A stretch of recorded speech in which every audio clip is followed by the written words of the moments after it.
In your view, is the war between Israel and Iran over, or do those talks need to happen before you can? Well, I would say that the best man to answer that is the Prime Minister. But I will tell you that in my view, I hope it's over. Yeah, I think Iran wants to meet. I think they want to make peace, and I'm all for it. Now, if that's not the case, we are ready, willing, and able. But I don't think we're going to have to be. But I think Bibi would answer that question very well.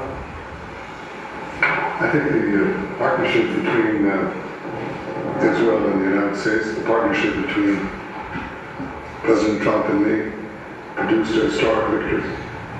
It's an incredible victory, actually. It brought the greatest capabilities of the United States that are matched with the great capabilities of Israel and the army of Israel, pilots of Israel, soldiers of Israel, and Mossad. And the combination of these two extraordinary capacities produced a decisive result. It set back the two tumors that were threatening the life of Israel, the nuclear tumor and the ballistic missile tumor, because they were planning to build 20,000 of these things and launch it in a country the size of New Jersey.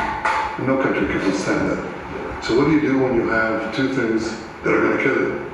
You have to remove them. With our combined effort, we did. But when you remove a tumor, doesn't mean that it can't come back. You have to constantly monitor the situation to make sure that there's no attempt to bring it back.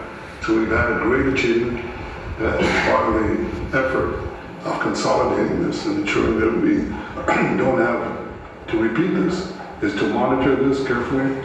Of course, the President and I are talking about it, and our teams are talking about it, but there's no question this is a historic victory, and I think, as was said here today, this has already changed the face of the Middle East. But it's not over anymore. But I think that there's an opportunity here to create a historic expansion of the Abraham Accords, which were themselves an act of history, that deserve a Nobel Prize for the President. But I think the opportunities are much bigger.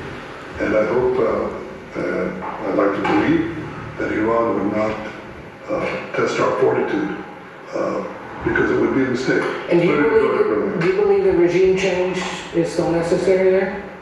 I think it's up to the people of Iran. You do.